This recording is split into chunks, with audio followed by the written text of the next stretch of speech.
Thank you. Well, good afternoon, everybody. Thank you for taking your time on this beautiful Earth Day to hear a bit of happiness.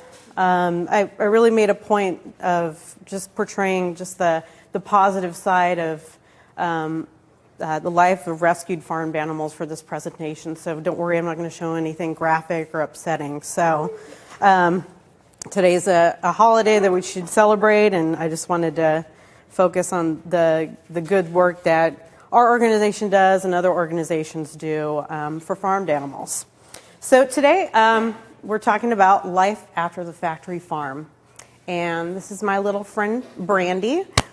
She was one of the Turlock hens that was rescued from an abandoned egg farm just a couple of hours from here in Central California. Our organization was one of the groups involved, along with Animal Place, who's here today tabling, and Farm Sanctuary, that were part of actually the largest effort for rescuing farm animals in California history. This major, massive undertaking. Almost 5,000 birds were saved from this egg farm.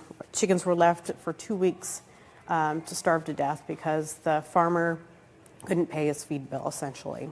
And we were a little organization, and Animal Place really spearheaded the effort, and we were there to help as we could. So this is my friend Brandy, who lives at Harvest Home.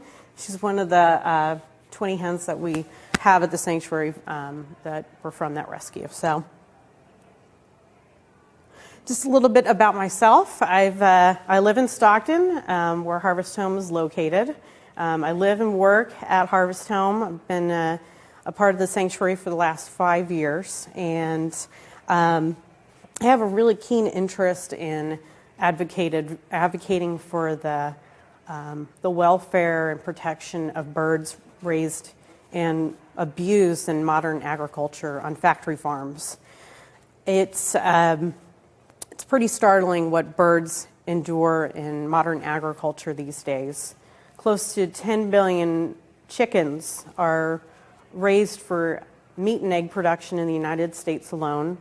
And for me, it's a question of, if you like animals, if you care about them, you got to care about chickens, because they are the most abused land animal on the planet. So at the sanctuary, we focused a great deal of our work on rescuing and advocating for chickens.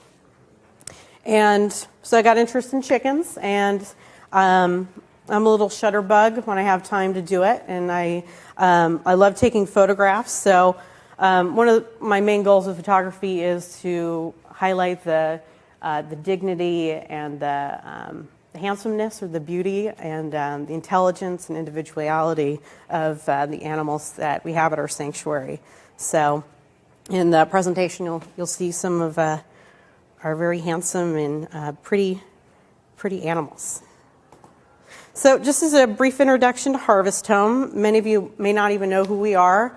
We're kind of a toddler organization. We've been around just for 8 years, and we are located in Stockton, which is about an hour plus or so from the East Bay. So it's kind of a stone's throw if you want to do a quick day trip out to visit us. We opened on Thanksgiving Day back in 2004, so that's our month that we really celebrate our anniversary, and our big event takes place in early November. We have a Toast for the Turkey celebration 2 weeks before Thanksgiving. So that's our big hurrah for the year. A lot of folks have been coming out. We'll have our third annual event this year. At the sanctuary, we rescue primarily birds on factory farms and rabbits. But altogether, we have 13 species that currently reside at the sanctuary. Smallest being our little itty-bitty quail that are commonly raised in live poultry markets in San Francisco, all the way up to 2 really adorable pigs and a half dozen goats. So everywhere in between, we've got many different kinds of animals at the sanctuary, mostly birds and bunnies, though. And at present, we have about 200 animals that live and hang out at the sanctuary at this point. So we're on about 2.5 acres.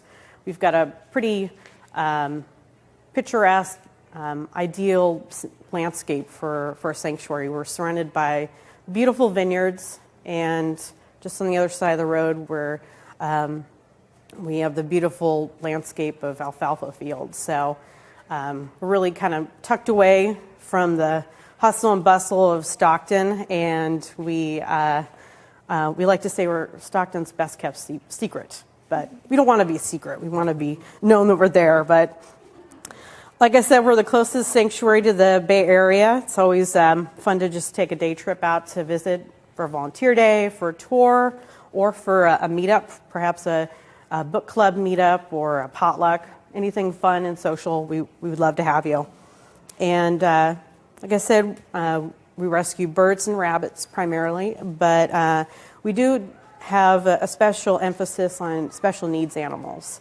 We've taken a lot of special needs animals from animal shelters, like from the recent Turlock rescue. We took in a group of birds that had nearly drowned in the egg farm's manure pits, and we brought them back to health, and now they're doing very well at the sanctuary. So they're living the good life. So at the sanctuary, we take in animals from all different types of situations and all walks of life. For example, these 2 hens were rescued from a cockfighting bus down in San Luis Obispo. So we assist law enforcement with cockfighting bus when they do come up during the raids. So these 2 lucky hens would no longer be breeding machines for illegal cockfighting operations. They're beauties. And this pretty girl is Monica.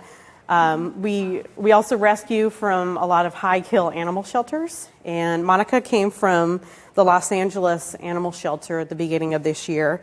She was let loose on the University of Southern California's campus as a college football prank. And she was wandering around the college campus, very bewildered and not knowing what to do with herself. So she was after her rescue, she was brought to the sanctuary, and she sat there for 2 months, and she was going to be euthanized if we didn't come and pick her up and bring her back to Stockton. So that's our pretty Monica. And that's Taylor. And like I said, we do a lot of rescue with high-kill animal shelters. And Taylor came from just down in San Jose at the Animal Municipal Shelter in San Jose, and she's one of our divas that live at the sanctuary. She's very cute, and she's got a personality the size of a lion, basically. And she likes to steal carrots out of the fridge, as you can see. So in addition to animal shelters and cockfighting rigs, we also take in farmed animals from animal hoarding situations. Like our friends over at Animal Place, we've helped them, taking in roosters from, breeders gone wild, I guess you can say, or people just who simply lose control, whether they're in ill health or they're in bad financial situations. This little guy here, this is Burl. He came to us as an 80-pound turkey, which is absolutely beyond obese. He was from a town named Paradise up in Butte County. So he was rescued from Paradise, ironically. But he was living at an old lady's place. She was 80 years old, and she had lost the ability to care for her animals. So we stepped in and took Burl and 29 other animals 2 years ago. And we also rescue from laboratories. Last year we had the first opportunity to rescue 12 very beautiful and innocent rabbits from 2 different research facilities here in the Bay Area. And we're happy to report just earlier this month we found the last home for one of the rabbits that came from all these rescues. So part of what we do is provide sanctuary, and with the rabbits we do outreach and adoptions with rabbits. So it's a two-hand approach. So this is Matthew. He just found a home about 2 weeks ago. But by and large, we do rescue animals from factory farms. This is my friend Tracy. She's actually no longer with us. She passed away from reproductive disease, which is very common for egg-laying hens that are raised in battery cages and bred for egg production. That's something that they succumb to after many years of laying eggs in the industry. But she came from a facility that was being shut down in Gilroy several years ago. And she lived in a battery cage, and the farm was basically more like a tomb than any kind of farm or anything remotely acceptable. It was the most disgusting environment I've ever seen a chicken or any kind of animal raised in. So she was one of the lucky ones that came out of that rescue. So I just wanted to talk about kind of the positive influence of animal sanctuaries. You know, by and large, we're always hearing the negative aspects of what animals endure in agriculture, and it can get downright depressing, in my opinion. I always get bogged down with what's happening, the newest investigation that's going on, the Turlock rescue. That was an unbelievable tragedy, but also a lot of good came from it. But I think animal sanctuaries really have unspeakable power to change people on a very personal level, and people who you may not even think of would be touched and would motivate people to make decisions compassionately in their personal lives. So and there's Monica again and her boyfriend Mohawk in the background. So these are my friends Brock and Boris, and these are the chickens of tomorrow, as they're called. They are broiler chickens, which are chickens raised for meat production. They are typically bred at a rapid pace to reach market age, which is slaughter age, at 42 days to 45 days, which is absolutely beyond belief. It's like a 2-year-old gaining 300 pounds in that 2-year span for a human being. So it's an unbelievable amount of growth, and the physical effect of such a rapid growth has, huge skeletal, cardiovascular, and many other health issues related to that for these poor birds. And these two birds really represent what the multitude of birds that are raised for food in the United States. About 9 billion broiler chickens are raised in the United States for food. But altogether, 10 billion are raised for food production, from cows all the way down to chickens. So I like to say there's 10 billion reasons for people to care. It's beyond imagination what 10 billion really represents. But when you look into the eyes of one bird, it has a very different effect than actually seeing a statistic. So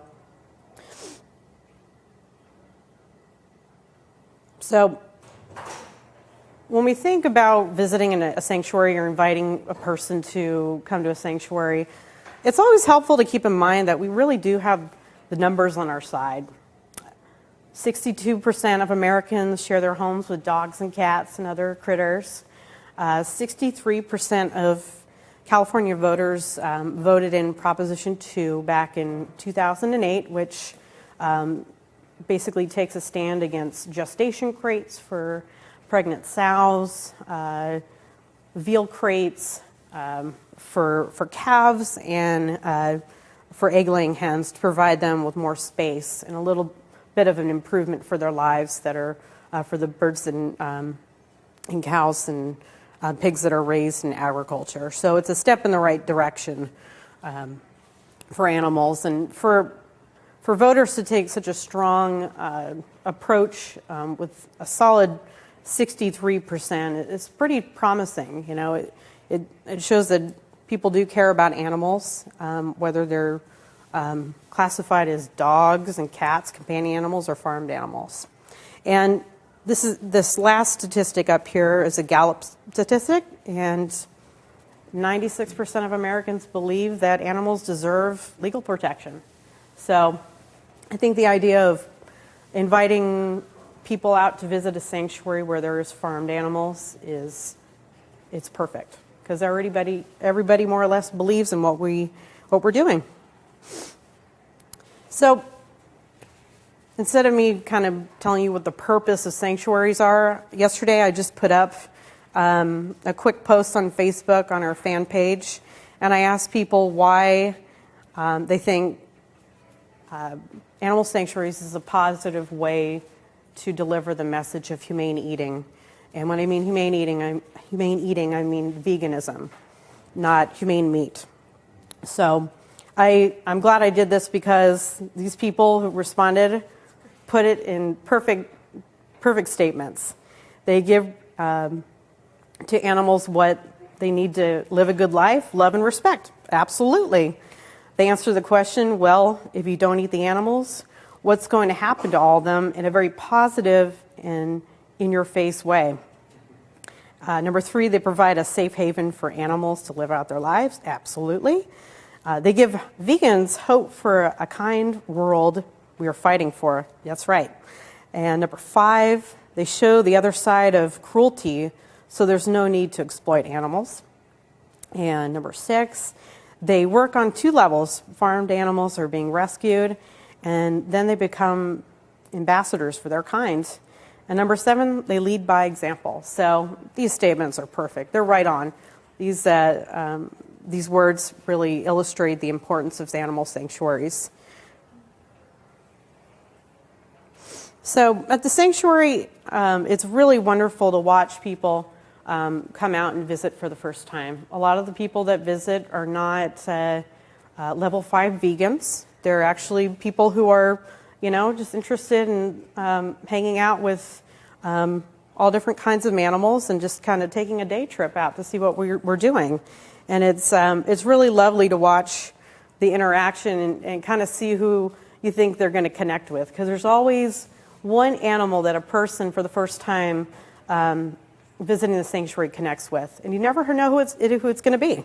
It's always a fun thing to watch. And at the sanctuary, I like to say that we're just the humans at the sanctuary. We're just the people that open the front gate. The animals, they do the rest. Yeah, they just they show everybody who visits how important they are as individuals, and show how meaningful their lives are. So when you come out and to visit, you get to hear their stories.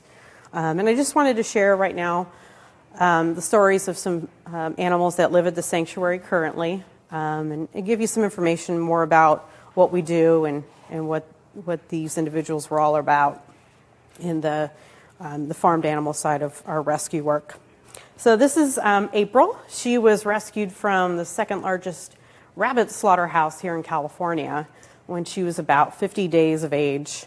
There's a rabbit slaughter facility about an hour and a half from here, and it's pretty unbelievable that people eat rabbits or any kind of animals. A lot of people don't know that rabbits are consumed and eaten, especially in times where they're right now we're ushering in house rabbit as companion animals. So it's pretty shocking to many people.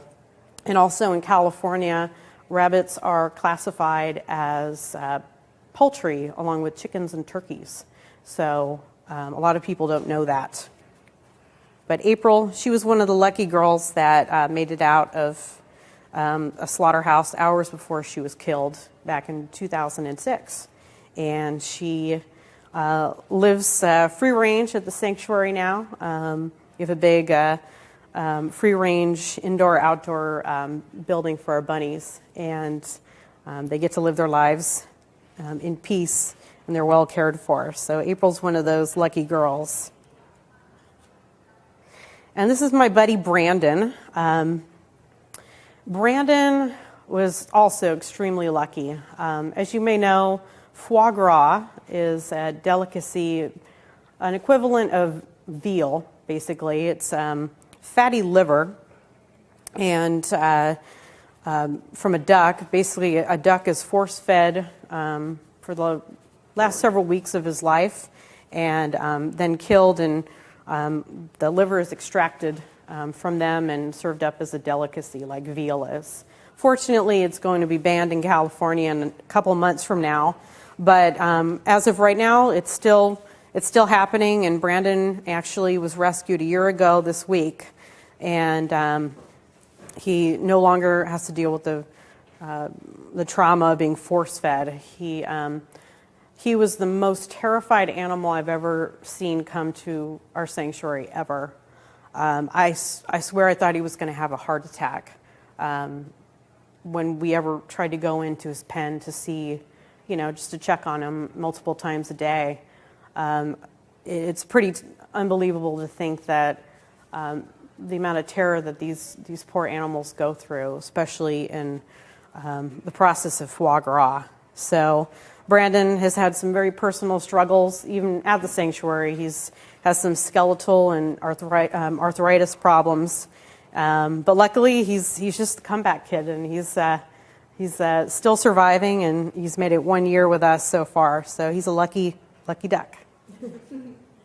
And at the sanctuary we also rescue animals from the urban farm setting, which, as many of you probably know, there's a really strong trend for people going back to their agricultural roots in a cityscape. And there's groups like Neighbors Against Backyard Slaughter that are really lobbying hard and advocating for animals to see that this type of behavior comes to a halt. So my friend Laverne here, she's a chicken.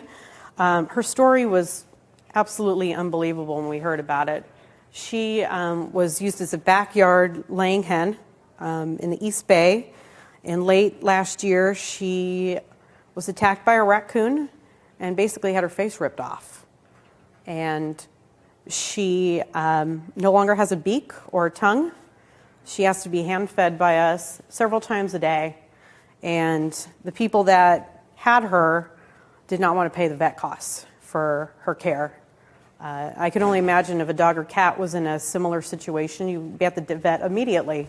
But she literally went 3 months without vet care, and we took her in just a few weeks ago. The first thing we did was take her to UC Davis to get evaluated. So it's pretty shocking and sad to hear that farm animals, even in an urban environment, you'd think with people possibly wanting to do more for their animals would at least provide them with vet care. But obviously in Laverne's case, that was not the case. How did you find out about her? A local vet tech contacted us. So we took her in, and she's amazing. Yeah, she has such a strong will to survive. I'm always inspired by the animals that have really come in with a lot of trauma issues and challenges, and she stands out. She'll climb up on your shoulder and just hang out on your shoulder. It's pretty amazing that after all that she's gone through, she still likes people. And this is my friend Maddie. She's giving us the stink eye in this picture. If I didn't mention her in this presentation, I was going to be in big trouble, basically, with Maddie. She came from a free-range turkey farm that supplies Whole Foods. She was thrown up on the top of a semi-live haul trailer. She was heading to the slaughterhouse for Thanksgiving dinner 2 years ago. And on a wing and a prayer, another employee spotted that she was on top of this truck and flagged down the driver, and this woman got her off the truck, and eventually she ended up at our sanctuary. Turkeys, it's very interesting to see how people interact with them when they come to the sanctuary the first time. Especially, it's hilarious for me to watch, because turkeys, I think they're a lot like dogs. They're very, they're very lovable. They'll get right up in your face. They don't care, no personal boundaries. And it's very interesting to hear it when people come to visit. They always say, "Wow, turkeys are really amazing." Yeah, it's one of the animals that they're wonderful ambassadors and really touch people's hearts. and they look you, dead in the eye and say, "You got to love me." So that's Maddie. And that's my girl Monique. She was one of the Turlock hens. So she's looking pretty darn good. She's sitting here sunbathing just yesterday in her new barn, taking in the sun rays of the Central Valley. So she's doing great. No longer emaciated, pretty and plump. So we have an open barn door policy. We love for people to come out and visit. A new organization, so we are always interested in having visitors, whether it's for a private tour. We're very flexible on times for people to come out and visit, or to volunteer. That's wonderful as well. We love to put people to work. It's good exercise, and it's a great way to be around the animals. Or attend a social event like a potluck or a book club. We have a meetup, so we're really trying to outreach to folks to come and see what we do in a very casual, friendly environment, and to meet like-minded people and discover humane eating, especially with our potlucks. Those are always a hit. This picture here is of our friends at Berkeley Organization for Animal Advocacy on a day that they did a service day with us, and they're hanging out with Bill, Big Bill, our turkey. Looking very happy. So